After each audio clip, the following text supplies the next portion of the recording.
Que a graça de Cristo Jesus, o amor de Deus, nosso Pai, e a comunhão do Espírito Santo esteja com você e com toda a sua casa. Eu me alegro no Senhor pela oportunidade que Ele me concede de estar aqui com vocês e também poder pregar a palavra do Senhor.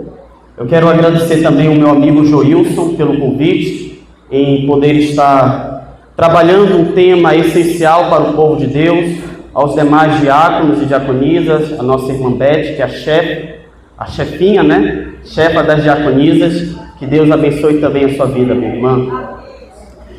Meus queridos, ao mesmo tempo que o meu coração se transborda de alegria em poder estar na casa do Senhor, ao mesmo tempo o meu coração se enche de tristeza, e eu quero desabafar um pouco com vocês. Meus queridos, é tão bom estarmos na casa de Deus, sim ou não?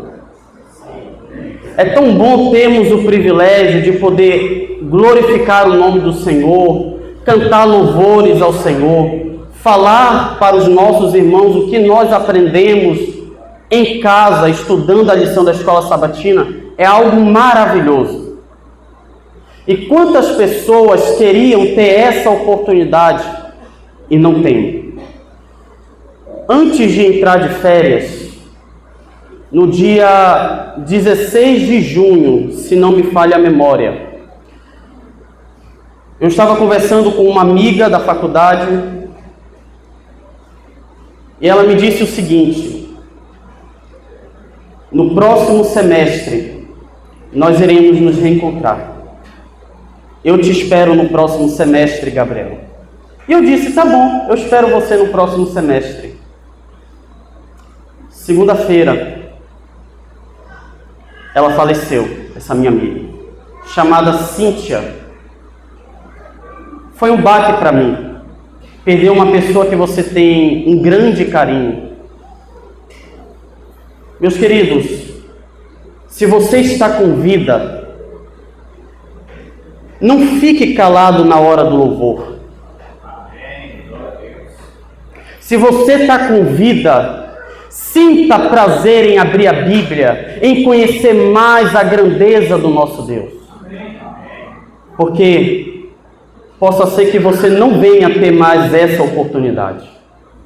Quando o Joilson me convidou para pregar, na realidade, eu iria trabalhar um pouco sobre a necessidade do quarto anjo de Apocalipse capítulo 18.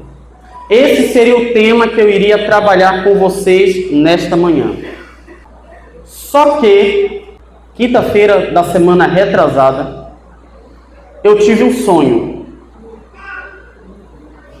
E esse sonho que eu tive, eu estava trabalhando esse tema.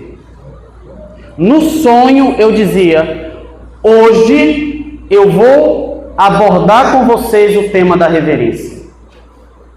E no final da mensagem, vocês vão entender o motivo pelo qual nós precisamos diariamente tratar sobre reverência.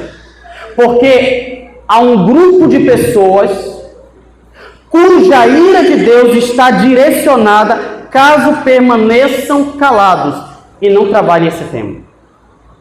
E eu vou mostrar isso para vocês. Eu quero trabalhar com vocês o tema reverência e adoração, a essência do verdadeiro culto. Irmãos, reverência é um dos aspectos da adoração. E uma das características daqueles que fazem parte do remanescente, eles praticam a reverência e ensinam a reverência. Apocalipse capítulo 14, do versículo 6, a Bíblia diz que há um anjo que contém em suas mãos o Evangelho eterno, e ele proclama aos quatro cantos da terra. E um dos assuntos que esse anjo aborda é o seguinte: adorem aquele que fez o quê? Os céus, o que mais? A terra e as fontes das águas. Se um remanescente pede para o mundo adorar, Dentre os aspectos que compõem a adoração se encontra o que, meus queridos? A reverência. E logo de cara eu já lanço a primeira pergunta. Você é um adorador? Nós temos aqui visitas, amigos que estão nos visitando nessa manhã. Qual será a impressão deles após o culto?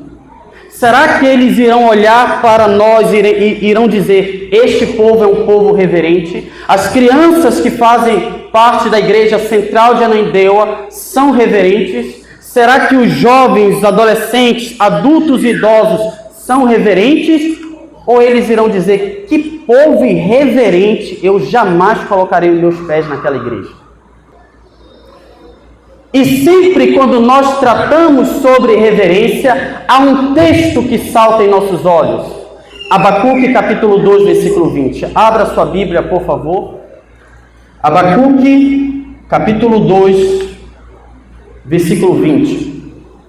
E enquanto você abre a sua Bíblia, aproveite também para abrir o seu coração. Assim diz a palavra de Adonai, o Senhor. O Senhor, porém, está no seu santo templo. Cale-se, o quê? Diante dele, o quê?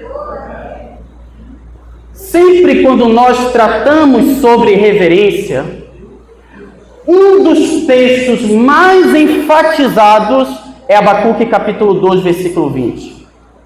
Por quê? Porque este texto tem dois aspectos que, quando nós lemos logo de início, logo de primeira, nós associamos ao culto de adoração. Primeiro, é uma palavrinha que aparece: templo. O Senhor está em seu santo templo. Segundo, é a ordem que o profeta dá: cale-se, o quê? Diante dele toda a terra. Mas quando nós analisamos esta passagem dentro do seu contexto, esta passagem não está tratando de reverência dentro do templo. Por quê? Aí nós precisamos fazer uma análise de todo o livro do profeta Abacuque. Abacuque capítulo 1. Abacuque chega diante de Deus e diz: Senhor, o povo está em pecado, a sua lei é deixada de lado, está havendo um grande derramamento de sangue e o Senhor não faz nada. O Senhor é cúmplice do pecado desse povo. E aí Deus aparece para Abacuque e diz: Abacuque, já que você está pedindo justiça, levantarei uma nação perversa, Babilônia. Babilônia vai vir e vai destruir essa terra. As mulheres serão mortas, as crianças serão levadas como cativas para a Babilônia. Os ímpios e os perversos mandarei passar a espada. Quando Abacuque ouve estas palavras de Cristo, do próprio Deus, Abacuque agora vai clamar por misericórdia. Abacuque vai dizer: Senhor, tenha misericórdia do teu povo, exerça juízo, mas não levante Babilônia. Deus fica em silêncio. Capítulo 2. Abacuque está clamando. Deus aparece para Abacuque e diz: Abacuque, já chega. A obra que eu irei fazer no meio do seu povo, a obra de destruição e restauração, não cabe você saber o tempo em que irá começar e irá finalizar, irá terminar. Aguarde e espere. Depois dessas palavras, Deus vai pronunciar para a Babilônia 5 ais. Porque Babilônia foi levantada por Deus para servir de disciplina, mas Babilônia, como nação, não glorificou a Deus, nem lhe prestou culto, nem adoração. E olhe comigo, por favor, Abacuque capítulo 2, versículos 18 e 20.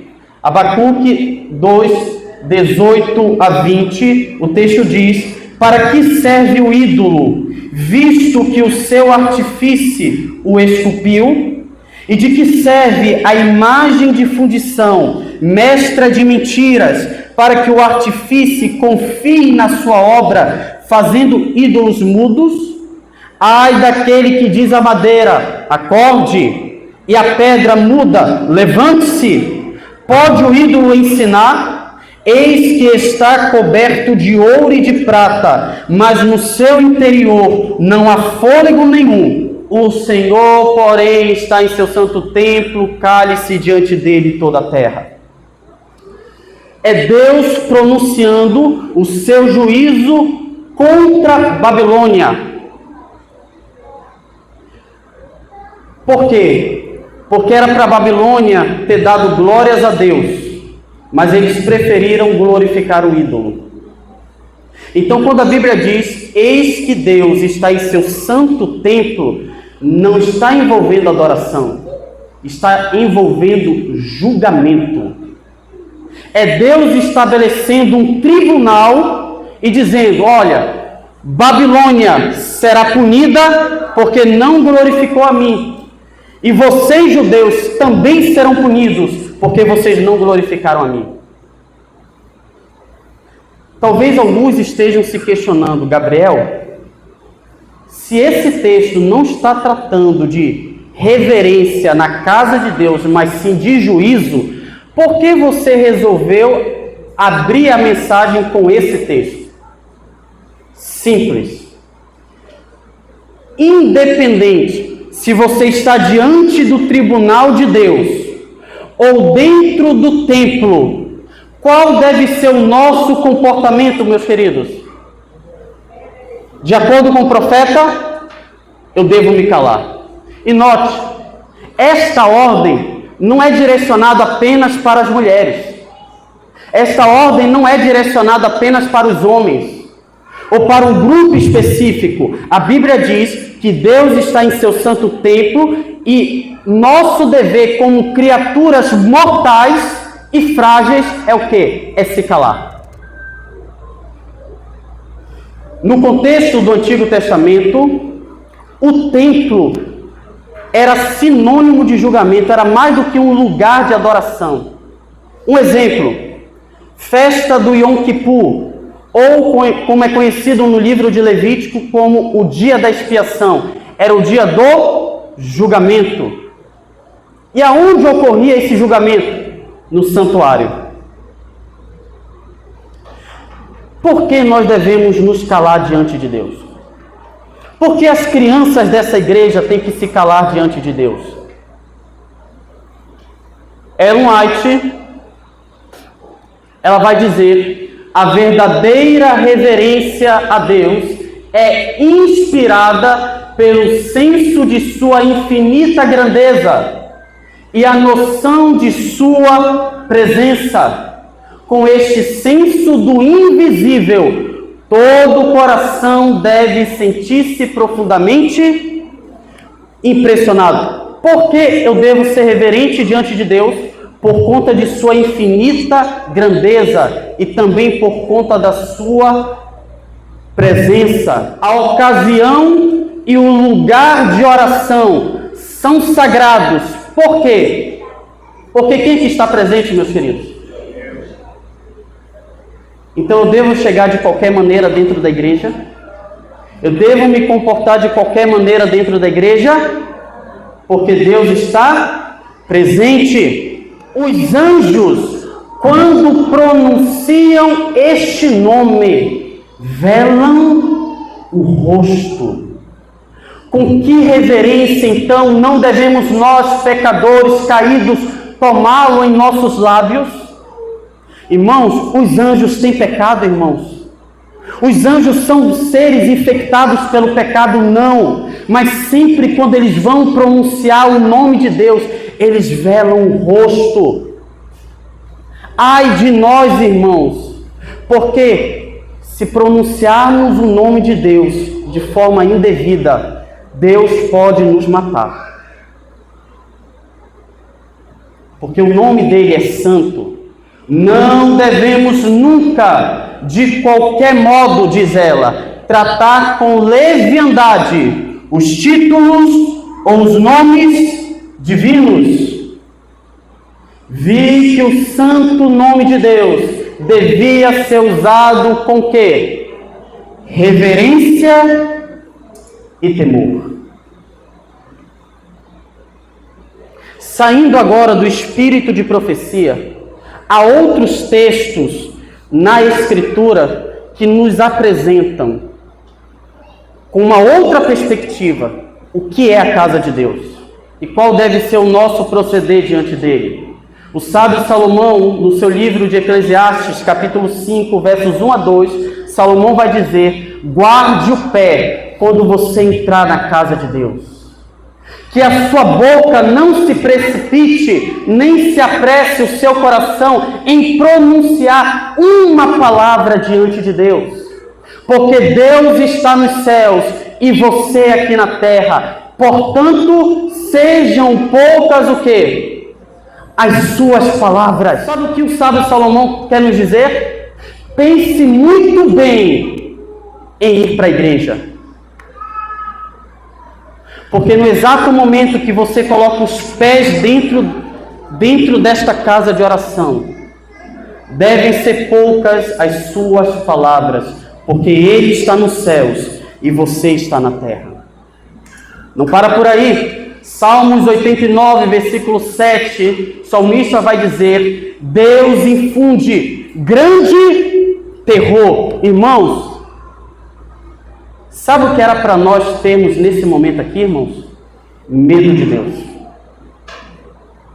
Deus infunde grande terror na Assembleia dos Santos. É temível sobre todos os que o rodeiam. Nós tínhamos que pensar muito bem ao entrarmos neste lugar, irmãos. Nós deveríamos ser tomados de medo. Não para por aí, meus queridos. Salmos 96, versículo 9. Adorem o Senhor na beleza da sua santidade. Tremam diante dele todas as terras. Salmos 100, versos 3 e 4. Saibam que o Senhor é Deus. Foi Ele quem nos fez e dele somos. Somos o seu povo e rebanho do seu pastoreio. Entre por suas portas com ações de graças e nos seus átrios com hinos de louvor. Rendam-lhe graças e bendigam o seu nome. Tudo, porém, deve ser feito com decência e ordem. Um outro texto que me faz tremer e deveria fazer também você tremer é o texto de Hebreus 12, 28 e 29. Por que Deus infunde terror naqueles que fazem parte da Assembleia dos Santos? Por isso, recebendo nós um reino inabalável, retenhamos a graça pela qual sirvamos a Deus de modo agradável, com reverência e temor. Mas Paulo, por que eu devo servir a Deus de forma agradável? Não deve me agradar, deve agradar a Ele. Reverente e com medo. Por quê? Versículo 29. Porque o nosso Deus, Ele é fogo consumidor. E fogo serve para destruir. Irmãos, como que os mortais do passado, as pessoas do passado, se comportaram diante de Deus quando eles viram a sua grandeza? Vejamos alguns exemplos de criaturas se comportando diante da majestade do Deus Todo-Poderoso. Vocês conhecem esse relato? Moisés. A Bíblia nos diz que Moisés apacentava o rebanho na terra de Midian. E um dia ele subiu ao monte Horebe. E o texto diz que quando Moisés chegou a um determinado lugar, ele viu uma sarça pegando chamas, pegando fogo. E a Bíblia diz que entre a chama havia um anjo do Senhor. A Bíblia diz que Moisés olhou E ele disse: vou até lá para ver essa grande maravilha. Por que a sarça não se queima? E aí, meus queridos, o texto diz que quando o Senhor viu que Moisés se aproximava da sarça, Deus diz: não se aproximes. Por quê? Porque se Moisés se aproximasse daquela sarça, Deus teria que matá-lo. Porque Moisés era um pecador. A mão de Moisés estava manchada de sangue. E é por isso que Deus disse: Moisés, não se aproxime. Tire, porém, as suas sandálias. Porque no lugar em que você está é terra santa. Quando Moisés ouviu estas palavras, diz que Moisés escondeu o rosto, porque teve o quê? Medo diante de Deus. Outro exemplo, Jacó. Depois que Jacó contemplou aquela escada e ele ouviu a voz de Deus, a Bíblia nos diz, quando Jacó despertou do sono, disse: na verdade, o Senhor está neste lugar e eu não sabia. E temendo disse: quão temível é este lugar! É a casa de Deus, a porta dos céus. Muitas vezes a gente vem aqui na frente e diz: irmãos, como é maravilhoso estar na casa de Deus. Se fosse Jacó que assumisse o púlpito, sabe o que ele diria? Meus queridos, temível é este lugar, porque Deus se faz presente. E o profeta Isaías, a Bíblia diz que no ano da morte do rei Uzias, Isaías contemplou o Senhor em um alto e sublime trono.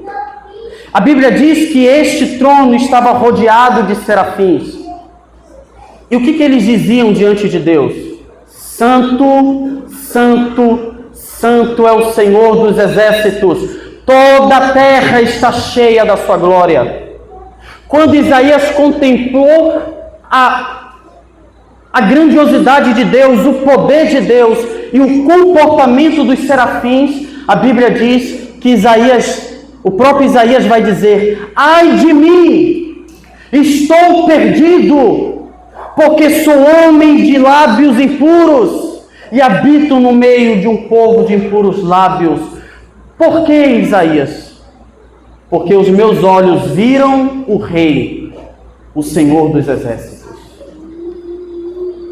E o profeta Ezequiel, quando ele contemplou a majestade de Deus, a Bíblia diz que ao contemplar a aparência do Senhor, ele caiu com o rosto em terra.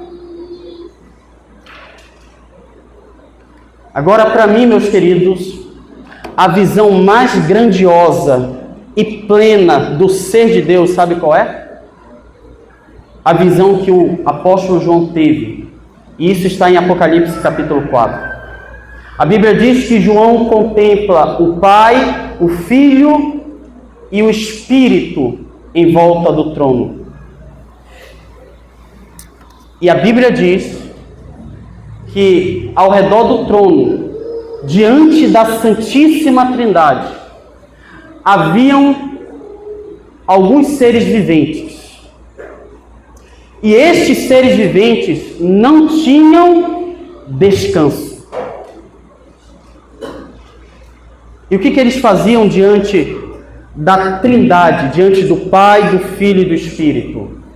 Eles proclamavam: Santo, Santo, Santo é o Senhor Deus, o Todo-Poderoso, aquele que é, que era e que há de vir.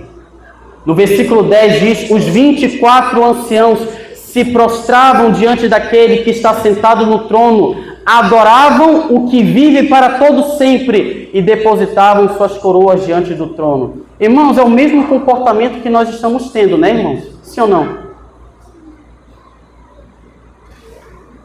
É o mesmo comportamento que os filhos de Deus têm quando entram para dentro do templo. Muitas vezes não.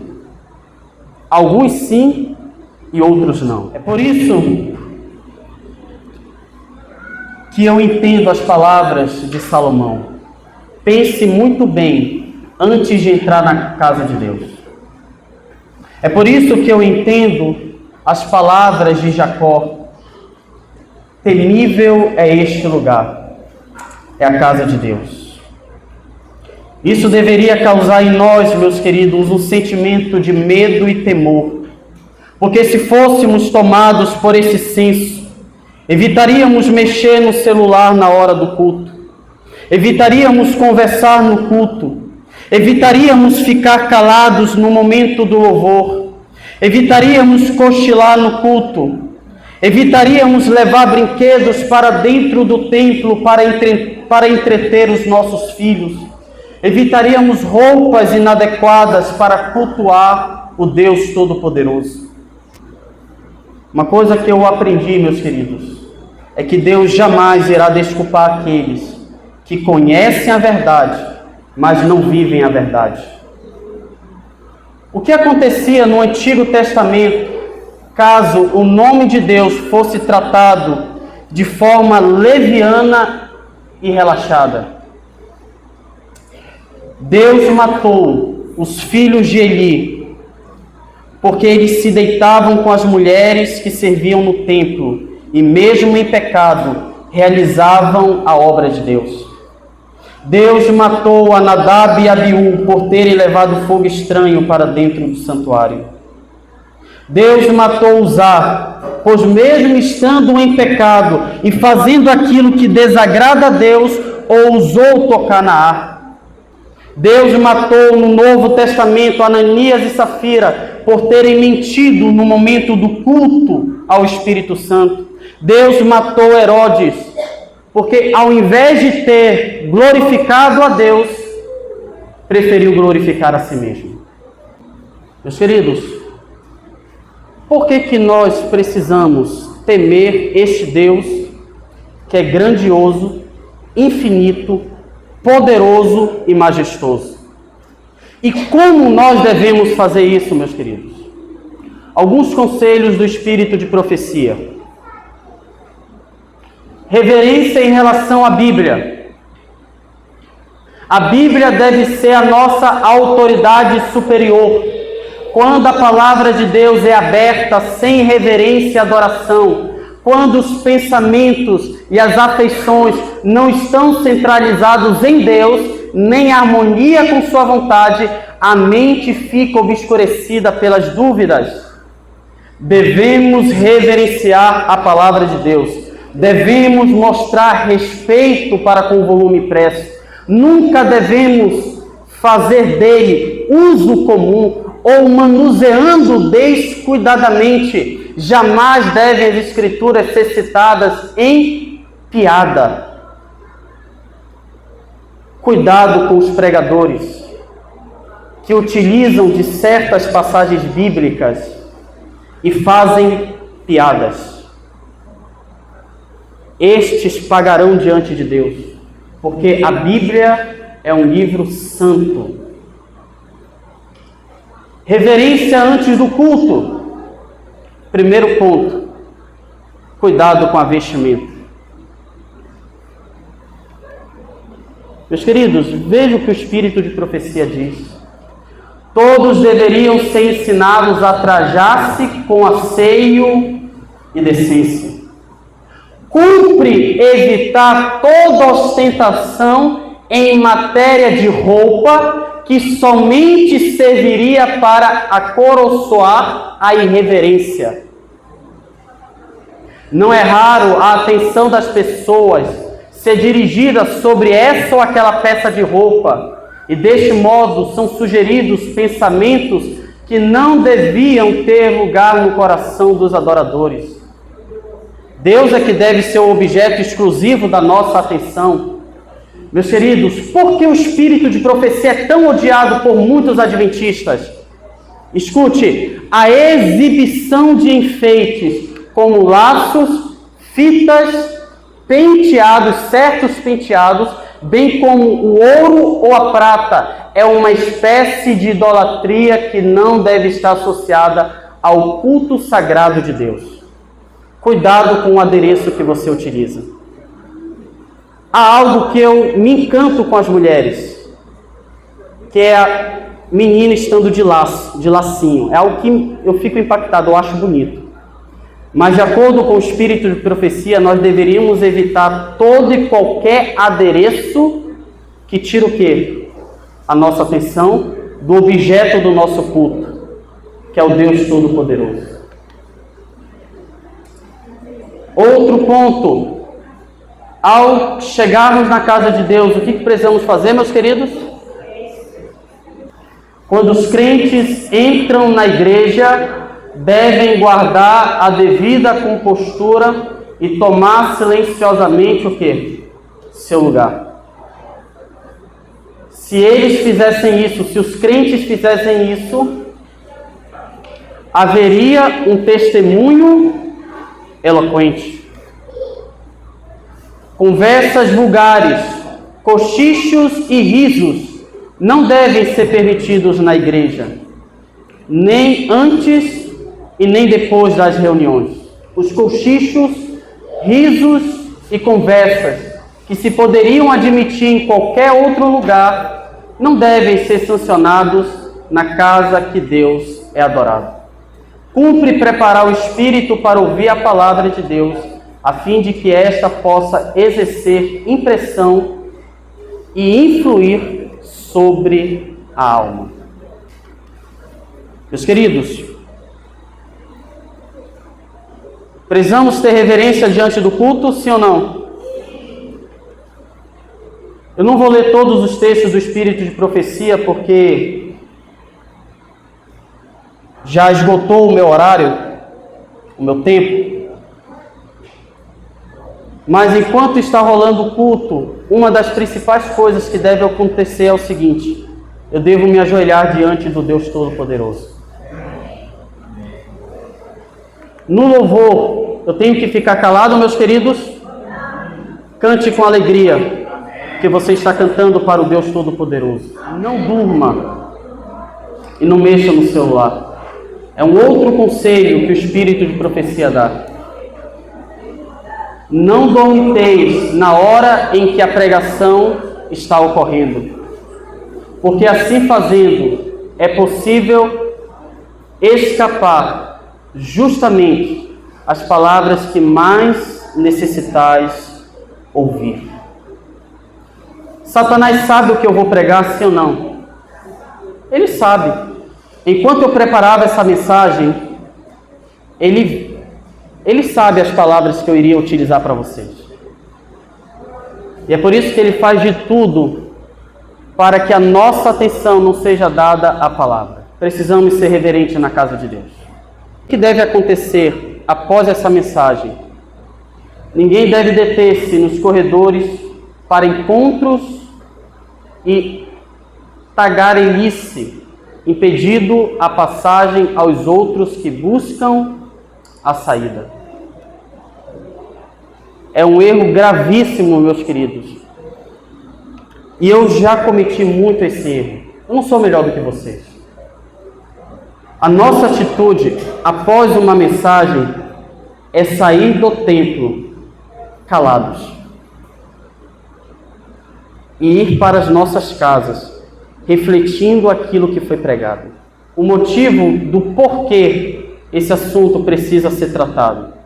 Quando uma igreja for suscitada e deixada na ignorância destes pontos, o ministro negligenciou seu dever e terá de dar conta a Deus das impressões que deixou de enfatizar. Sabe qual é o grupo a quem Deus irá cobrar no dia do juízo? Os pastores. Porque o único que tem autoridade, sem que o irmão fique com raiva, é o pastor. Sabe por que muitos dos nossos pastores não tratam sobre reverência? Não estou falando de todos, mas de alguns. Porque a igreja fica de olho na família do pastor.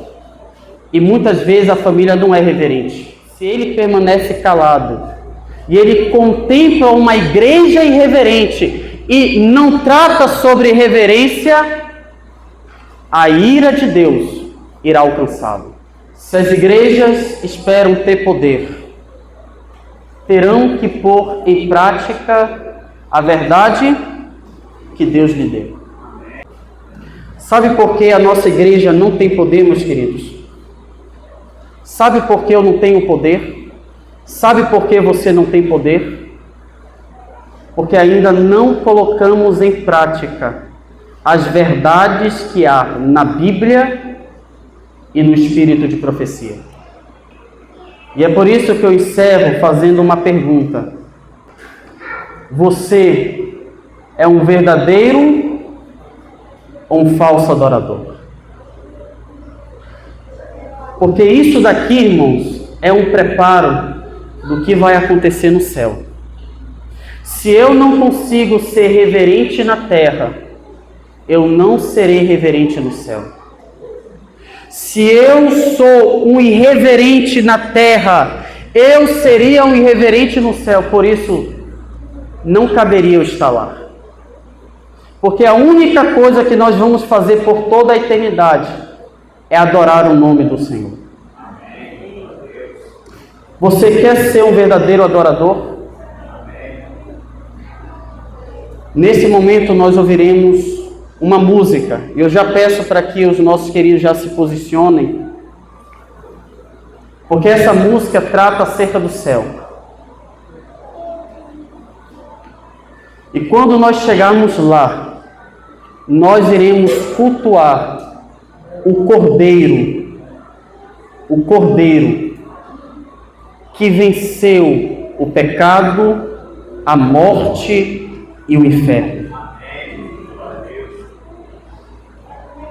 Meus queridos, mais uma vez, precisamos ter reverência. Reflita ao sair desta igreja. Será que essa igreja hoje foi reverente? Será que o pregador foi reverente? Será que você foi reverente? E dependendo da sua resposta, você saberá se você estará lá no céu ou não. Reflitamos nisso e que Deus nos abençoe. A terra se levantará, os que dormem no sono dos justos, a eternidade ali começou. Caminhar pelas portas do céu verei, correrei para abraçá-lo, então cantarei.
Meus queridos, por que nós precisamos ser reverentes diante de Deus?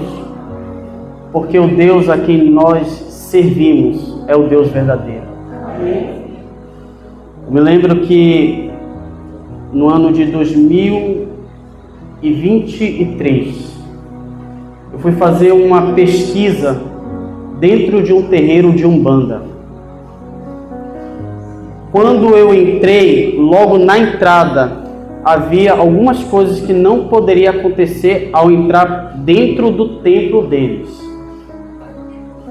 O que não deveria acontecer lá?